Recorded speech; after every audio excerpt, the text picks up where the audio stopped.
And I'm interested in the sort of emotional and mental connection that you develop with a bottle of wine because of who you share it with or who gave it to you or where you were when you tasted it. Yeah. There's something about the olfactory memory and the smell that's so old that you connect it so viscerally with what you're doing. Yeah, that memory. Yeah. Yes. It's like smelling a smell and you go, oh, that's my kindergarten. Yes. Right? I mean, you're still stuck with it. Wine is that for me. My biggest competitor is this phrase that comes out of everybody's mouth. I finished the bottle. I don't need this. Yeah. I finished the bottle. Why do I need this? And my response is always, I can drink 4 different wines in an evening and open none of them. Yeah. And my spouse can drink whatever she wants, and my friends can have whatever they want. The bottles you own become a library that you can choose from. Yeah.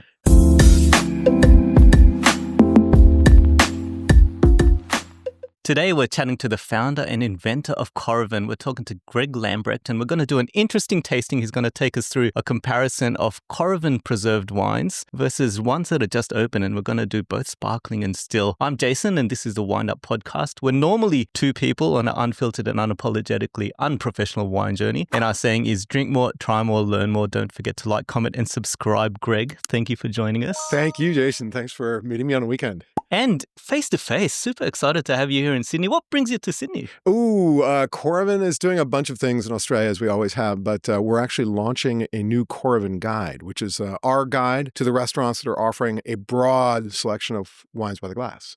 And so Sydney and Melbourne have an extraordinary number of these restaurants and wine bars. And so we're here to launch the guide and also celebrate these partners that have been working with us for years. We need to hear more about these restaurants and bars. Maybe we can talk about that a bit later. I did say normally there are 2 people on this interview. My co-host and mate Trent, he sends his apologies. He's got a long-term planned trip, so he's just taking a well-deserved holiday, but he'll be certainly watching and listening to this podcast. We want to learn about your story. We want to hear about the story of Coravin. Interestingly, Australia and Sydney's role in that story. Not a small one. Which is always good. And we've got this fantastic tasting, and we'll dive into the details a bit later, but you were saying this is a triangle blind tasting, and we'll need to find out what that is. But effectively, we're going to try and see if we can pick out which is a Coravin preserved wine versus newly versed open wines. That's exactly right. Both still and sparkling. But with every podcast we do, we like to start off with the wind-up icebreaker questions. All right. So we might jump into that. We'll go with the first one. What is your most memorable wine or most memorable wine moment? Most memorable wine, 1985 Chave Hermitage. It's a Syrah-based wine from the Northern Rhone. And it was served to me by my grandfather-in-law, who had a very extensive cellar. And I made him an early prototype of Coravin. And he said, let's try this. And he was trying to convince me, I'm from California. He was trying to convince me that California wines, while they were good, weren't the only wines in the world. And he poured me a taste of this wine and it changed my life. It was spectacular. So both a memorable wine and a memorable moment. Oh, yeah. The next one, what was the last glass of wine that you had? Oh, my goodness. I had a New Zealand Riesling yesterday from a Kasuda, I think was the name of the producer. And it was spectacular. We were at a wonderful fusion restaurant downtown in Sydney with a partner of ours. And they picked the wine and it was wonderful. I've never had a New Zealand Riesling before. Oh, they're doing cracking stuff. We just came from Central Otago earlier in the year, and fantastic Riesling as well. Deeply envious. I've never been to Central Otago, although I'm going to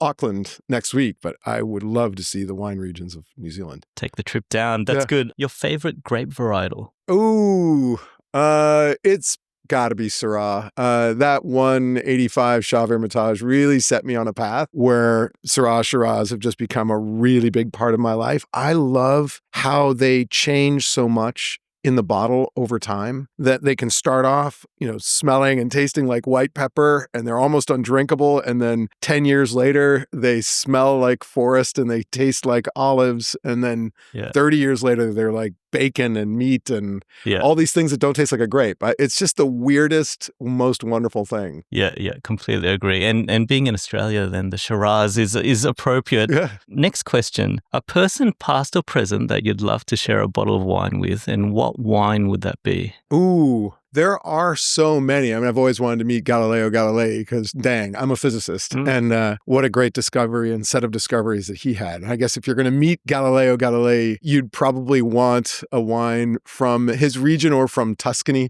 And I've got to imagine that wines from the 1500s, while they weren't yet in glass, were still pretty darn good. Yeah. I think he was from the Tuscan region. I'd have to look that up. But something that he would have been familiar with, because I'd want him to keep talking. Yeah. And if you did enjoy. meet him, you could show him your inventions Oh, there as we well. yeah, there we go. That'd be good. Okay, next one. What is a unique or ultimate food and wine pairing? Oh, my wonderful spouse, Jen, introduced me to the wonders of champagne. I wasn't drinking champagne very often. And champagne and fried chicken, it's a pretty obvious pairing, but dang, it is great. Yes, completely agree. And I have heard you say this. You drink champagne every day. Is that a true statement?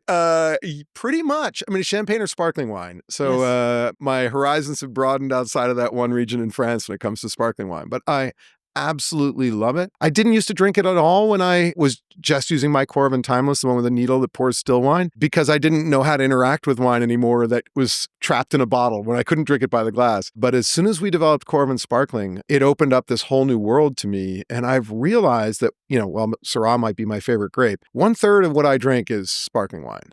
Easily. And it is the first glass I have when I come home. Yeah. It is the first glass that I'll have if I go to a restaurant. Yeah. And I believe it's going to be the first glass that we're going to blind taste. So yes, super excited to get to that. Yeah. Now, you're right. Like in our journey as well, I think sparkling and champagne have kind of risen amongst all of the others to be one of those favorites. So it's a good choice. Last question. What's the biggest lesson that you've learned in your wine journey? Oh, never be a hater. A good friend of mine said, the more you taste, the more you know. Yeah. And if you try something and don't like it, that doesn't mean that all of that grape variety or all of that region is bad or tainted in some way. There is somebody making a wonderful version of whatever that grape variety or wine is. Yeah. And, it's a much more positive view instead of saying, I'm going to shut down that whole grape variety, I just don't like it, to go, okay, no, I'm going to search the world and find somebody who's making epic versions of that grape. And I love the open-mindedness of this suggestion from this master of wine. Yeah. Never be a hater. Yeah, that's a great set of advice. Yeah. It's kind of like you can't just judge a book by one tasting. Yeah, and you change over time as well, right? Yeah. I mean, foods that I like have changed over time. Wines that I'm drinking for sure have changed over time. Yeah. And that's one of the great things about wine is that it's incredible diversity and variety. I think that's why Coravin helps with that, which is fantastic. Yeah, that's the icebreaker questions. That was easy. So we just warmed up into it. Yeah. Let's jump into your story. First off, you're an engineer. You're a very smart engineer from my understanding. So nuclear engineering, plasma physics at MIT. Whenever I hear MIT coming from Australia, I'm like, this is a smart person. You've worked in the medical industry, founding your own companies and medical devices. All of that sounds a bit different to vineyards and winemaking. Where did the love for wine come from? Yeah, it actually came earlier than any of my interests in engineering and physics. Well, I was interested in those things as a kid, but I lived in Southern California, in Newport Beach, with my wonderful mother. And I looked older. I stopped growing when I was 12, and I had a beard by the time I was 14. And so my friend said, you look older. We're going to drive you up to Napa Valley, and you're going to convince the wineries that we're all 21, which is the drinking age in my country, and we'll try some wine. And I was like, great, I've never had wine. My father was a type 1 diabetic and didn't drink at all, and my mom really didn't drink at all. She's only recently started to drink champagne, and that's my fault.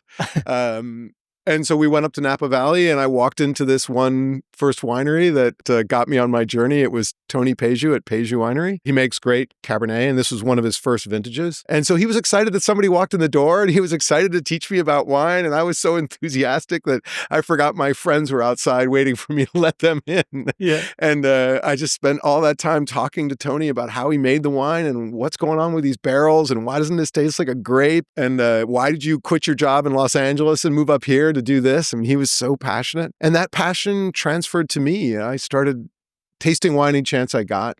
Yeah. And especially when I went to college. So I went to college a couple months after that first wine. And I was in a writing class with this wonderful professor who was originally from Poland. And we would bring wine on a Friday because the class was on a Friday. And one of the students was responsible for bringing it. I always brought California wine. Yeah. And she made me, she was like, no more California wine. Yeah. You're bringing Burgundy. Yeah. And so 17 years old, I got my first taste of Burgundy, and Wow. white Burgundy is just crazy, stunning, fantastic, so different from Chardonnay from California. And then I was like, this is the same grape as the stuff that we make in California. And I don't understand it at all. And it's so spectacular. So you're saying that what started it all off was the fact that you looked a bit older and your mate said, let's take advantage of this. That's it. And thank God I grew up fast. I'm glad I was tall. Yeah. It was useful. But it also sounds like you'd met other people, apart from the person in that first vineyard and cellar door, that were also interested in wine. Yeah. And I kind of listened to stories about you and you on other media platforms. And it seems like you have a very curious mind is the way I look at it. So what took it from, okay, some mates that are trying to take advantage of you for looking old to, you know what, I want to explore a lot of wine, because it sounds like you did a lot of tastings before you went to the point and said, actually, there's a better way to do this. You know, I kept getting exposed. This grandfather-in-law had a cellar of about 4,000 bottles, and there were wines from American wines and French wines from the 1950s and 60s and 70s. And so I got to taste wines that were considerably older than I was at the time. And that was an amazing experience, that you're drinking sort of bottled history. And I didn't understand it at first, those older wines, but I grew to love them. Particularly the Bordeaux was nuts. It didn't seem like it was aging at all. Like some of them were too young to drink, as people would say, but I loved them. And then every social relationship that I had with surgeons as we were developing new medical devices, which became my career in 1993. Surgeons were always interested in wine. I think there's a deep love of wine in the medical community that I think comes from its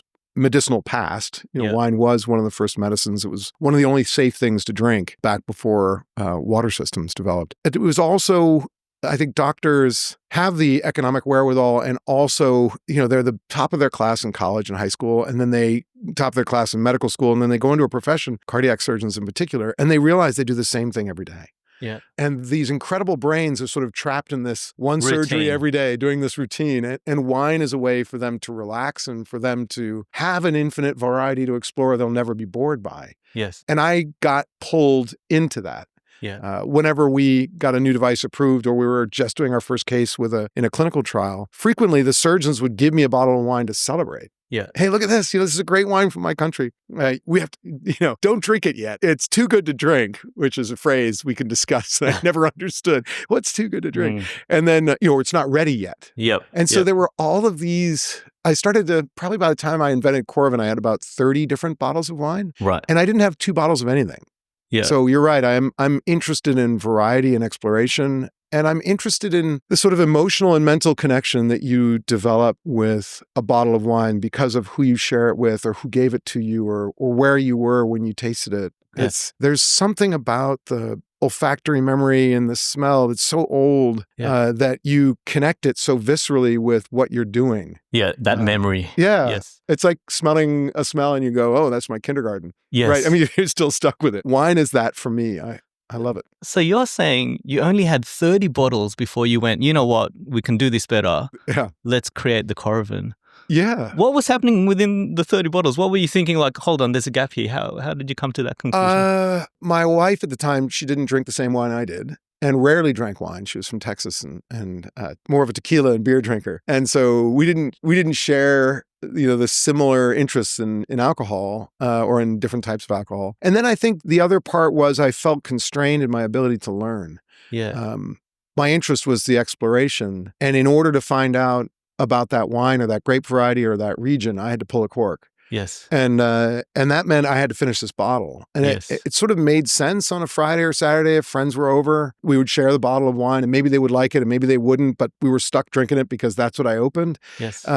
What I really wanted to do was to be able to say, okay, I've got Burgundy here, I've got Oregon Chardonnay, I've got California Chardonnay, and taste them all side by side. I wanted to do what happens in big wine tastings or wine trade shows, which I'd never been to. Yeah. I wanted to do what they did, right? Where you could taste 10 or 15 different wines in an evening. And the only thing that was stopping me was the fact that you open the bottle, you commit to it. Yes. Because oxygen gets in, more oxygen gets in, particularly when you pour. And now you're on this clock. Yes. And so I found myself drinking, to use technical terms, I found myself drinking in series when I wanted to drink in parallel. Yep. I wanted a glass of white, a glass of red, and a dessert wine. Yep. There were all these things I was limited from doing. And then my wife was pregnant, and so she stopped drinking entirely. That was the true push over the edge. That was like, okay, because you couldn't share a bottle with her?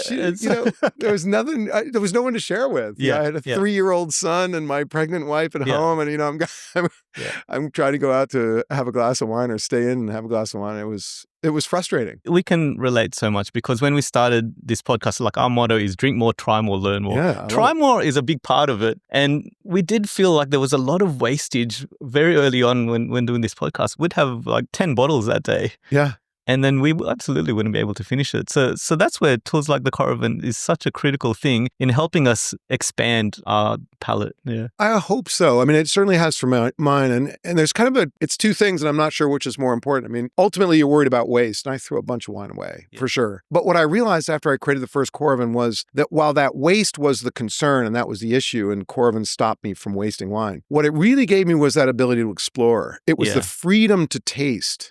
Without concern of how rapidly I'd have to finish that bottle. That was what was so valuable to me. I mean, I remember the first day that I made it, I Coravined 5 of those bottles, the 30 bottles that I had. The next night I Coravined another 5.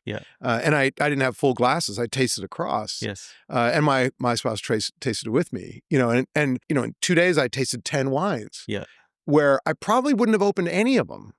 Right? At all. I probably would have bought a wine that was okay to open during the week and something lesser or whatever. And, you get into this weird position where you're wondering, am I good enough or is today good enough to open this bottle of wine? Right? And that was gone. It goes to your point. You said it earlier. When's a good time to drink the wine? And we always, I don't know, a lot of people are holding on to that bottle of wine because they want to open it up and they'll have to drink the whole thing. But that's what the Coravin does. It allows you to taste it and then save it. A few more years down the track, try it again. That was, we did this one event in Taiwan, in Taipei. It was our importer there. It was wonderful. And he did a bring that bottle night. So we provided the Coravin, and all these collectors had that bottle that it was too good to drink.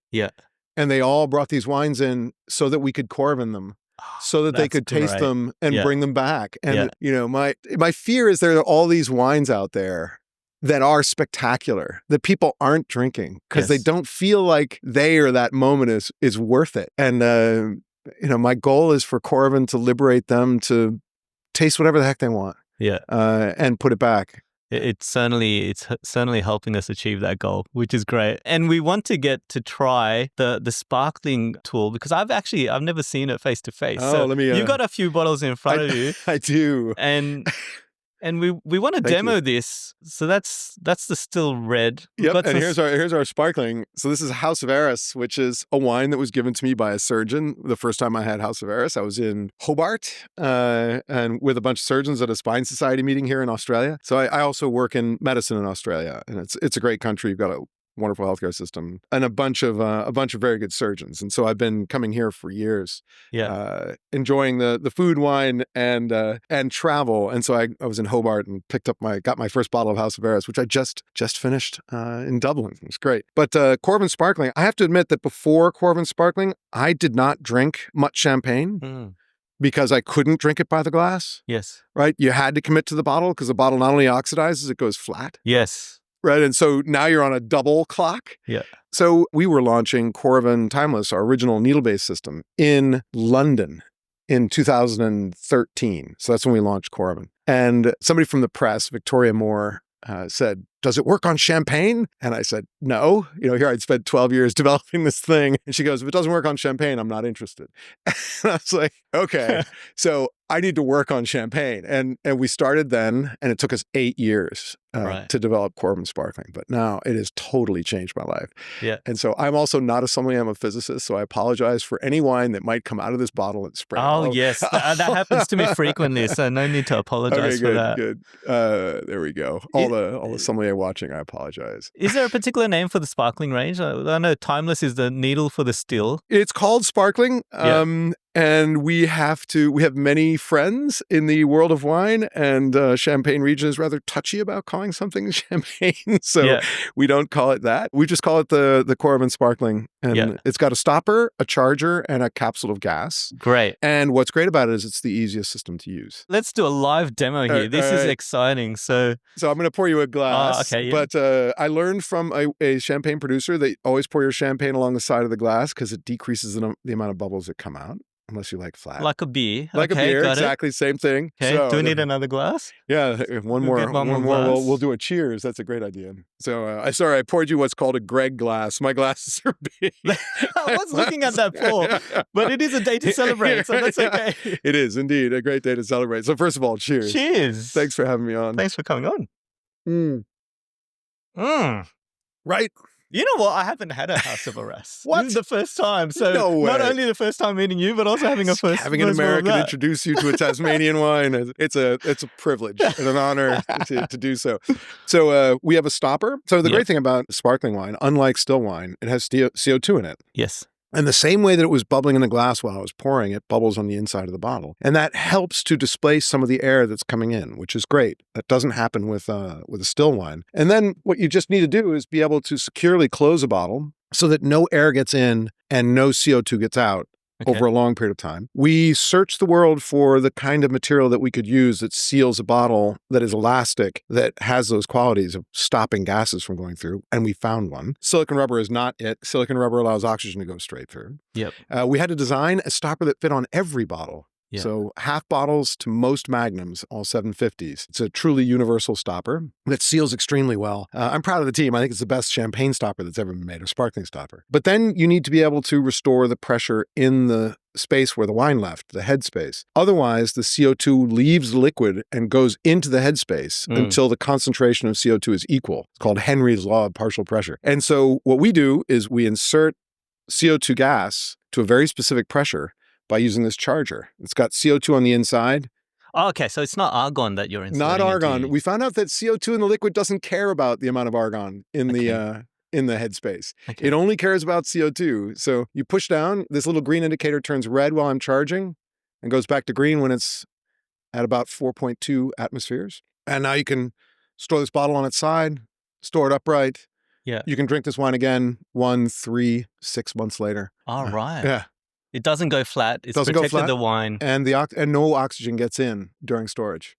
Right. So it really changes the way that you can interact with champagne. I mean, I used to drink champagne when it was a day of celebration, which today happens to be. Yeah. But it was celebrations, it was holidays, birthdays, that kind of thing. Yeah. Now I have a glass of champagne every day. I have a glass of sparkling wine every day. I have 6 bottles of sparkling wine open in my wine fridge, my house, all with stoppers on them that I can choose from any day of the week. When I come home, I have a glass. We would open a bottle and then our way to preserve it was to get some cling wrap and just put it on top with a rubber band. Yep. That didn't last very long. That was a couple of days. What cling foam does that is great is that it is completely oxygen impermeable. It does not allow oxygen through. It is a wonderful material. It's called polyvinyl dichlorodine. I found this out through the material search that we did, but it's not elastic. Yeah. And the rubber band doesn't stop the pressure from leaving. So it will ultimately make its way through and go flat. Yeah. So the stopper really does a great job of preventing that from happening. I've opened my first bottle at 1 year and 2 years after preservation down to one last glass. 100 Hills, a winemaker in London, has done a blind tasting from a Magnum at 1 year. Wow. They're in the UK. And then Ruinart of Champagne Ruinart used Coravin Sparkling all over the planet last year during a sommelier challenge and blind tasted sommelier, just like we're going to do with 3 glasses with a Magnum that had been poured out to half and preserved using Coravin Sparkling to see if they could tell the difference from a freshly opened bottle. Wow. And they couldn't. So it works way better than I thought it was going to. I always feel like the way to test it is that you can still hear the CO2 come out when you reopen it. Right. So there's a way to reopen this, is my understanding. Yeah, there is. So you open it just by opening this handle, but there's a lot of CO2 on the inside, and you don't want to make a big boom sound. Unless you do, you can. And so we built a feature great in the restaurants and particularly at home as well, where you just tilt the stopper and it releases the pressure before you open. So and that's the CO2 escaping. That's the CO2 leaving. Yeah. And then pull up this handle. This is a safety position just in case you didn't release the pressure. So we don't want the stopper to go flying into the ceiling. And you just keep opening the handle until you hear click. Oh, wow. And then pour. I don't know if that could be captured on the video, but you could actually see the CO2. You could Yeah. visually see it coming out like steam. So. Yeah, it forms a cloud, a vapor of it's the vapor in the air turning into fog That's because fantastic. of the cold.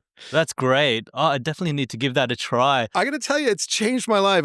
Coravin changed my life, the timeless, and then sparkling did it again. Yeah. I have all of these sparkling wines now that I'm enjoying. And I realized there's a variety in sparkling wine that's almost as broad as still. Yeah. Like there are so many amazing sparkling wines from around the world using different grape varieties and like sparkling Shiraz from Australia, right? And sparkling Riesling sect in Germany. And then you have, Cava, which uses different grapes from Prosecco, and then Franciacorta, which has a couple of different grapes.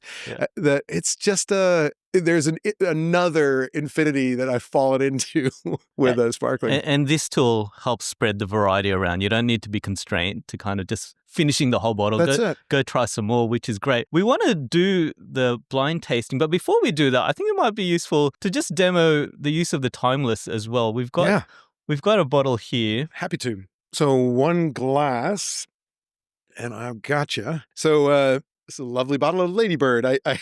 I'm not familiar with this Barossa Grenache, and I'm on kind of a Barossa Grenache kick, or an Australian Grenache kick.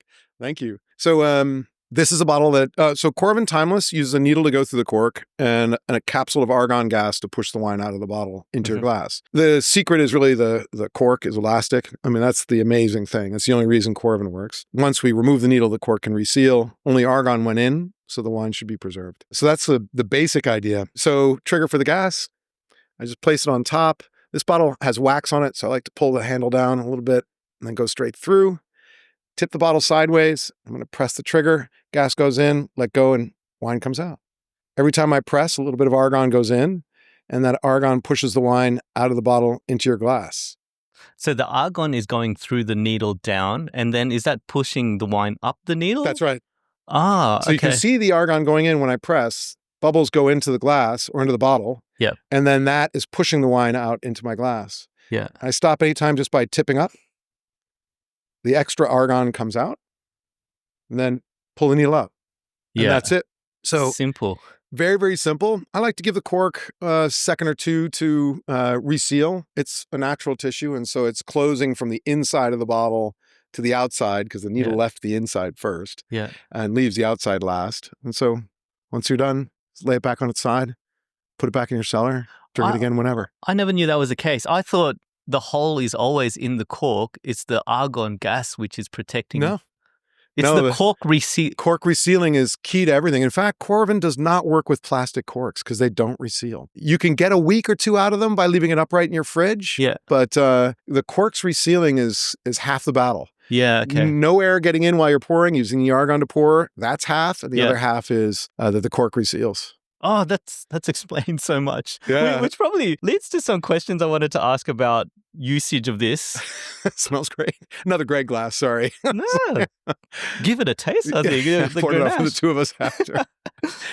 If we talk about some myths in terms of usage, I just want to see if we can get them debunked. Yes. Oh. So the first one is, do you need to take the foil or the wax off the bottle before using the timeless? You don't. And I don't. I go straight through wax. I go straight through the foil. It doesn't change the longevity of the needle. Okay.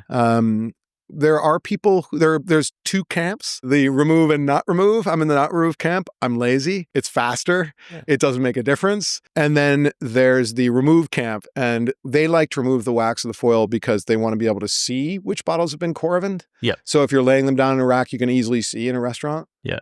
This is the one I've taken the foil off. That's right. Or the wax. That way they don't access 2 or 3 wines of the same wine, right? Because they can easily spot it. So there's no chance of the foil and wax getting into the needle and then into the wine? No, the way the needle's designed, it doesn't go in. Then you might have answered the next one. When you piece the cork with the needle, you should be doing it in the same hole each time. Don't create a new hole. Is that true? It doesn't actually matter. It doesn't matter with cork. It may matter a little bit with our screw cap adapter. We've got this to access screw cap wines. You crack the bottle open, put our little adapter on, and then you treat that like a cork. I think that one survives a little bit longer if you go through the same hole every time. But in my testing, sometimes I see a little bit of a difference. Sometimes I don't. So I'm not convinced by the, here's our screw cap adapter. So you basically crack the bottle open, place this on top before pouring any wine, and treat that like a cork. Yeah. And so there's a liner on the underside that is the same as a normal screw cap liner. Yeah. And if you puncture that in multiple locations, I think it becomes less effective. Whereas if you hit it in the same place over and over again, it's okay. Yeah. Okay. That's another There's fact no harm that's done spelt. either way. Well, it's good we've got the screw cap out, because the other question we had is that I've heard statements you have to put the screw cap on within 3 seconds of opening it. Otherwise, too much oxygen's gone in. Is that true? There is a risk. The reality is that the gas in the headspace of a bottle of wine, and I've checked, is quite heavy. It's either the gas that the producer used to clear the bottle before they filled it with wine, or it's a bunch of hydrocarbons that are evaporating like alcohols that are evaporating into the headspace. And so actually very little air gets in when you open. You have more than 3 seconds, but it depends on the environment. If it's a windy place, right? Yeah. Put the cap on as quickly as you can, because it's like that Coke bottle effect, when you blow over the top of a Coke bottle. Yes. That's drawing that's exchanging a lot of gas. Okay. So as long as you're inside of a room, you're okay. Yeah. And 3 seconds is a good time limit, right? Why not? Got it. Give somebody as time. quick as you can, I think is the message. Yeah, certainly before you pour the wine. That would be bad. Last one, we had someone message us that they'd use the Coravin, and when they lifted out the timeless needle, they could see a few bubbles forming on the top. Yeah. And then when they tilted it upside down, for the very first time they tilted it, a bit of wine came out. But after that, none came out. It stopped, yep. Is that normal, or does that mean they've pieced it incorrectly? No, it is normal. Okay. And that's, like I was talking about, it takes a second or two for the cork to reseal. Yeah. And so if you left extra gas on the inside, it'll bubble to the top, and then it'll stop when it seals. And then it will also squeeze a little bead of wine up to the top because it's pushing it out of the cork. As the needle came out, it could drag a little bit of that wine. Makes sense. Now, it takes longer for the cork to reseal if it's cold. Yeah. So it's a natural tissue, and it's just less elastic when it's cold. Yeah. And so if you've got a cold bottle of white wine that you've just Coravin, let it sit upright for a couple minutes to let the hole reseal. Got it. And then lay it down on its side. Got it. Don't be worried if the bubbles are coming out. Totally okay. Perfect. Let's debunk some of the myths. Let's get to the comparison. So we said at the start, we're going to do a blind tasting of both sparkling and still to see if we can work out the difference. Now, through the magic of TV, we've got this blind tasting all set up for us. And as we said at the start, we've got a set of sparkling and we've got a set of still red wine. Some of them have been Coravin preserved, some just freshly opened. That's right. And the intent is for us to give it a smell, taste, and have a look at it and see if we can work out which one's the Coravin preserved one, versus the one that's freshly opened. That's right. And this is a classic triangle test that's used by the wine industry to discriminate between different wines. And in this case, we've got 3 glasses of House of Arras 2016, and we have 3 glasses of Wilton Hill 2022 Shiraz from Head Wines. And they're all the same wine from the same vintage, but the only difference is one or more of the glasses in front of us might be from a bottle that was accessed and poured using Coravin. So the sparkling wines, at least one of the glasses is from a bottle that was opened 2 weeks ago. And then with the red wines, it's about 2 months ago. Yes. That they were open, a little bit over 2 months ago. And for our listeners and viewers out there, we were talking about this at the start. If a wine hasn't been well preserved and has been open for that period of time, what is it that people should be detecting in the difference? Well, yeah, if you've got a bottle of wine that you've opened and you've just sort of left it in your fridge, what ultimately happens with still wines is they start to oxidize. Mm-hmm. And oxidation is a process that sometimes causes a wine to open up and become better. But when it's left to go on too long, the fruit flavors start to go away. You start to get some like umami flavors and some soy flavors, and then it becomes somewhat vinegary. The colors will change. You'll see a darkening of a white wine as it oxidizes. You can see a darkening or a lightening of a red wine, but it'll become more brownish or brickish around the edge with oxidation. And it, generally speaking, becomes terrible and unpleasant to drink. Which none of these are. I've had a quick go through them. So changing color, I'll just hold this up to the camera if you can see. I'll just hold 2 of them. They look the same is the challenge. I'll bring up the other one. I haven't seen a change in color in these. Now, in terms of smell, I did think the first 2 smelled very similar. This last one, slightly less intense on the scent. Okay.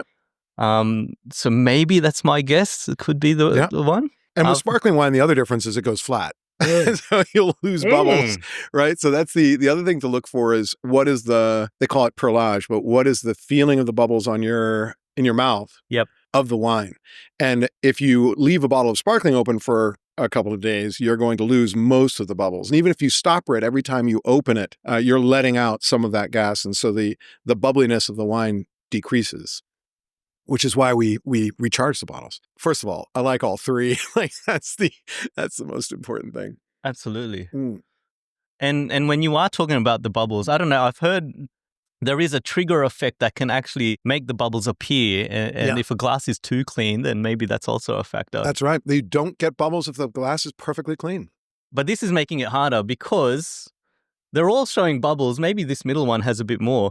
So the way to do the test, is it to choose from one of these three which one we think is the Coravin? It might be one of them, but it could also be two of them are from the Coravin bottle. So if we call the glass on the left one, it could be glass one, or it could be two, or it could be three, but it could also be glass 1 and 3, or 2 and 3, or 1 and 2. So there are 6 possible outcomes. And so you can vote twice. Before we do the answer and the reveal, which I don't know but we'll hear on the sparkling wine, and I have to have an opinion as well. And I don't have one yet, so give me a second. Yeah, absolutely. But one of the first questions I like to ask with every blind tasting is, are all of the glasses servable to a guest or a friend? Absolutely. That's the most important outcome. Yes. Because at least one of these glasses is from a bottle that was opened 2 weeks ago. Yes. So that is what, with every Coravin system, when we've done all of our tests with all the champagne producers and all the sparkling producers that we've worked with, including places like Krug and Dom Perignon and Ruinart and Chandon who've tested it themselves. Also, folks, there are tons of different producers who have tested it. They say the same thing. Yeah. I would proudly serve any of these glasses to a guest or a friend as my wine. Yeah. Because you're trying to get it as close as possible to what it is upon release, but you can't say it's going to be exactly the same. Maybe there's a minute difference. Yeah. We'll find out. We'll find out. I've got my choice. I think because I was saying at the start that the smell was a bit slightly less intense on number 3, I feel like it's only number 3. Okay. That's been put under the Coravin. I'm going to say it is only number 2. Oh, wow. I thought that was the freshest. Now you might be finding out one secret of Coravin, depending upon which of us, or if either of us is right. But I don't know how we're going to disclose what is what. So we've got it here. 2 is the pre-access. 2 is the pre-accessed one. So you know the difference. I thought that was the freshest. That was surprising. So I normally don't get it right. This is pretty random. I haven't gotten it right in weeks. But the only trick that I have is I was told by a winemaker, a champagne producer, they're like, Greg, Coravin Sparkling makes my wine taste better. Yeah. And you're like, I don't know why, but Coravin Sparkling makes my wine taste better. And so whenever I taste through it, I'm looking for Coravin Sparkling. I'm like, which one do I like the most? I like 2 the most. So I was like, 2. It's got to be 2. So you don't know why, but it's shown itself here. It might be exposure to just a little bit of oxygen, right? During the pouring process allows that wine to open up just that little bit. Yeah. And I know that the bubbles don't leave because I know Coravin Sparkling really doesn't change the bubbles. And so I was looking for the freshest, most delicious of the group, and I was struggling because I was thinking also 1 was very good too. And I was like, maybe it's 1 and 2, or maybe it's just 1 2. and 2 are kind of close. Yeah, and you had said something about 1 and 2, and I'm frequently influenced by peer pressure. It's but that's a great result, right? I mean, I've been tasting hundreds and hundreds of these things, and the only way that I can find Coravin Sparkling glasses when I do is because it's the one I like the most. I never thought it would taste fresher as the pre-access one. That's just a complete surprise. So there you go. Yeah. This Coravin Sparkling, not only does it preserve it, it makes it better. Don't tell everybody. Tell everyone. All right, let's try. Let's do the reds. All right, so you're gonna be exposed to this incredible wine, and I've only just recently tried it as well, and we are so lucky to have it. He made 500 bottles of his top cuvee. Wow. And head wines, and it is just a knockout. I mean, just a knockout. That's one of the tricks of Coravin blind tastings. Always pour a nice wine. Yeah. It's not about the wine then, because you know the wine's going to be great regardless. So if we hold it up to the screen, like have a look at the color there. There isn't, and this is a few months. So I think it was 2 months difference. And the color is bloody the same. Oh, look at that. I have no hope here because I've never found a trick. Wow. I've never found a trick with Coravin. Yeah.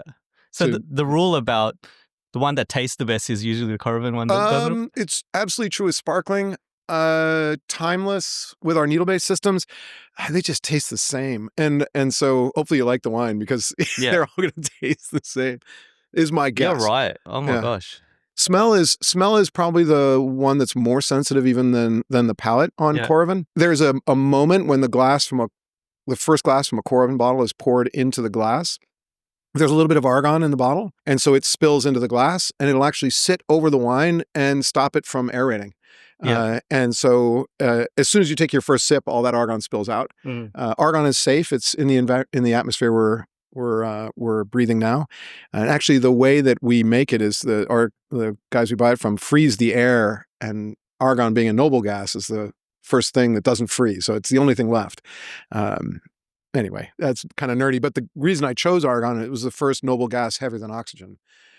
So it's a noble gas. It has no chemical reactions, no smell, and it is heavier than oxygen. So it acts as a blanket to protect the wine. And I didn't know this. Winemakers often use argon gas in trying to do the same thing, which is keep it away from oxygen. That's right. So it's already used in the industry. It is. It's used to clear the bottles of any air before they fill it with wine, and it's used to move wine around. Wow, this stuff is so good. This wine is fantastic. It's so good. But I'm struggling. Looks the same, smells the same. Probably need to go one more. Exactly. Just to see if there's a difference. I often taste 2 or 3 times. Never change your first opinion, but... I'm kind of leaning towards the third one purely based on taste is a bit different. Sometimes we do get bottle-to-bottle variability. Any 2 bottles might be slightly different, especially in a small batch like this, right? There's only 500 of these bottles made. So sometimes I look for tannic structure, like that sandy dryness that you get when you've just finished tasting a wine. That can soften with air a little bit. And so I frequently will look through and say, okay, which one has the least tannin? Which one tastes the lightest of them? So the one with the least tannin is the one that would have been pre-accessed? If there's a difference. But these tannins are all the same. So I'm going, well, you know, this is I spent 12 years doing this kind of testing with 800 different wines out to 5 years post first Coravin before I started the company. I really wanted to believe I couldn't tell. Yes. You personally tried, 800 different wines over 5 years. So that took 6 bottles for each test. So I Coravin a glass, and then I would come back in a month and blind taste another bottle, and then I would come back at 6 months and blind taste the 3 bottles. And then I would come back at 1 year, 2 years, and 5 years. Wow. So 6 bottles times 800 was a whole lot of wine. It also sounds like fun. Oh, it was a blast. And you know what it also did? Is it built a library of wines for me to be able to choose from. So it's like more colors for an artist. I can choose any wine I want with dinner, and I can have 2 or 3 with 2 or 3 courses. And then my wife can have whatever she wants. And then when my friends came over, I just said, go downstairs and grab whatever you want. I don't care anymore. We'll just drink by the glass, whatever you want. I can imagine your house kind of just littered with bottles everywhere. This is very hard. I think 1 and 2 very similar, 3 also similar. There's just a slight difference in flavor. I can't exactly pick it out. So I'm going to say that 3 is the pre-accessed Coravin preserved wine. Okay, I am going to say, for no good reason other than consistency, that 2 is the Coravin. Is the previously Coravin Let's bottle, see the results. I'm choosing at random, actually. I have 1 in 6 chance. 2 and 3 were accessed. There we go. That blows my mind. 2 and 3 are the honestly, same. 1 and 2, I thought were exactly the same. I couldn't pick up the difference. So, this is a really important thing. And we've run this blind tasting with people around the world, with sommelier and with winemakers, because there's such an enormous benefit to knowing that it works. Yeah. And the only way to really know that it works is to do this kind of blind tasting. Yeah. I've had many sommelier and masters of wine or winemakers say, I can absolutely tell the difference with the Coravin. And then I blind tasted them on the bottle they think they can tell the difference with another bottle of the same wine, doing exactly like this, and they can't tell. Yeah. There's a perception, and this is true in medicine as well. Placebo effect is an effect. Yeah.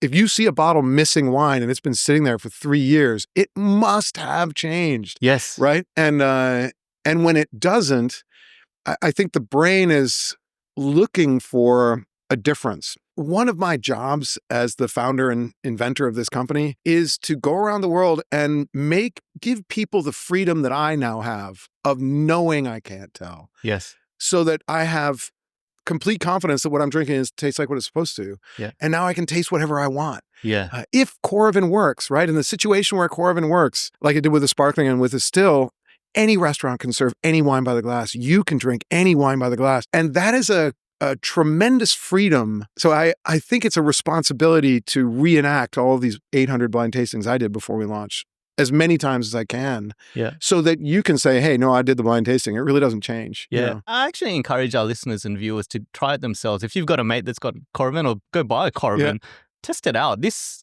genuinely has blown my mind. I'm very surprised by the results and how consistent it is across the entire range.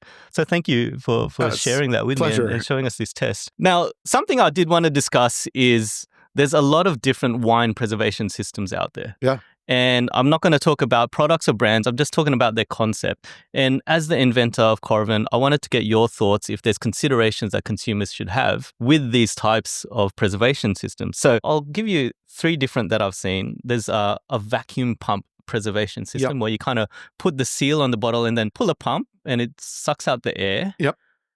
Does that work in your opinion? And are there some things to consider if you're a consumer looking to purchase it? So this is one of the first preservation systems ever made. And they've sold hundreds of millions of them, I think. And there was a test done by a Swiss newspaper where they compared Coravin to just putting a cork back in the bottle after you poured a glass to pouring out and then vacuuming the air out. Yes. And they found that actually it was better to put a cork back in the bottle than to use a vacuum. That the wine actually tasted fresher if you just opened, poured, and put the cork back than if you used the vacuum pump. And so I was skeptical of this result. Yes. And so I went back to our offices and I did the exact same test and they were right. So I think vacuum is a placebo effect.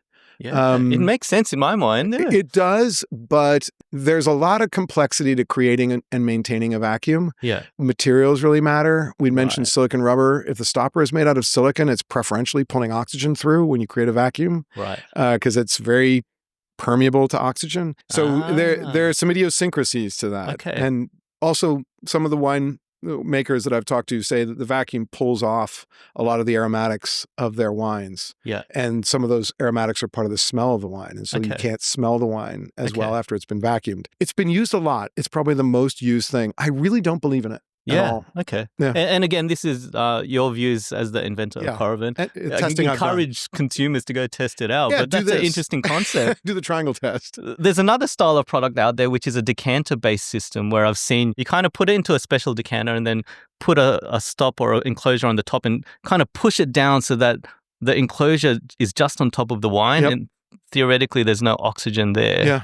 What's your thoughts on that? Would that work? I thought this was the greatest idea. And so I bought a few, and then ran tests on it. My recommendation to them is to change their materials from silicon rubber because I love this idea, but it oxidized just like a bottle that had been opened, poured, and closed. Yeah. That was part of my vacuum testing. I also had one of those. Yeah. I really hoped this would work because first of all, it's a beautiful design, the one that I've seen. I just think it's gorgeous. Aesthetically, these products are looking good. It's great. And I really like I know one inventor of one of the systems, and I thought it was going to do, and it probably sold well, but I've done testing and honestly, I found no improvement over just opening, pouring, and closing. Okay.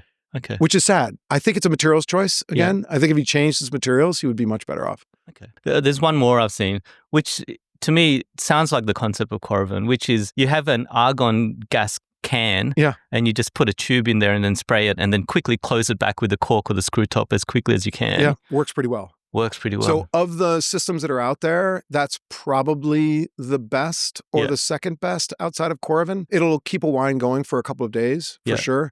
You actually need quite a lot of argon to exchange the atmosphere, to push the air out. The spray cans also, I always want to design and improve things.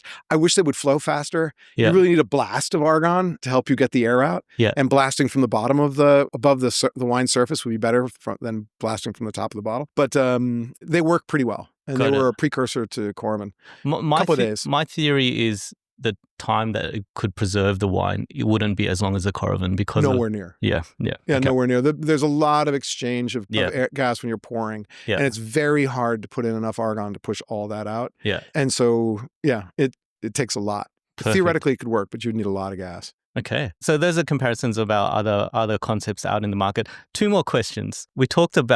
I've heard you talk about the name of Coravin in quite a few different interviews. I haven't heard much about the logo. Yeah. Where did the logo come from? Logo was drawn by a really close friend of the company who is just a brilliant guy. And he was interviewing me about Coravin and where it came from, where the idea came from for Coravin. And the original needle that was used for Coravin was one that I developed for a chemotherapy delivery system. So it's an implant that goes underneath the skin and it has a tube that goes into your heart.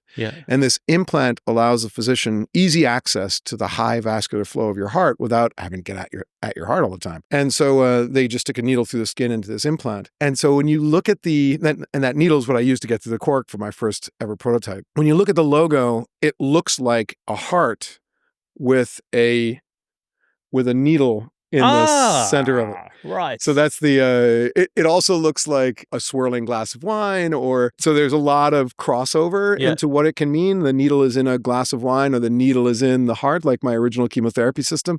And Coravin, the name, means getting at the heart of wine.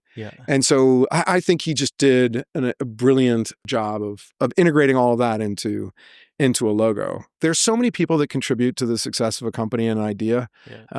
As an inventor, I create something and I solve an unmet need. But as a company, they figure out how to take that crazy solution that I made in my basement for like $600 or $700 cost, and they figure out how to make it a device that you can sell in the consumer market that everybody can use. And then you've got marketing teams and creatives who try to figure out how to explain the lifestyle that's possible when you're drinking wine by the glass to people.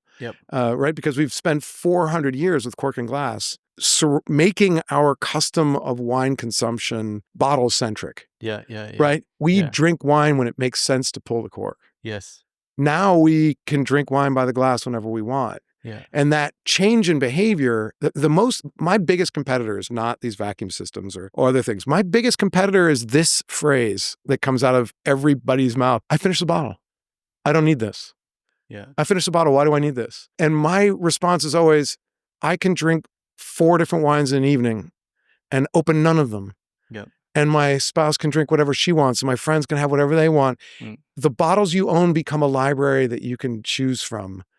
And so I hope that I found that is a more fun way to interact with wine in my life than having to drink by the bottle. And I'm hoping that is transmitted to other people because I want them to have joy. Absolutely. Right? You know what? Like, since we've used the Coravin, what you've also taken away is my sense of guilt. Yes. I've got this guilt that I've got this bottle there.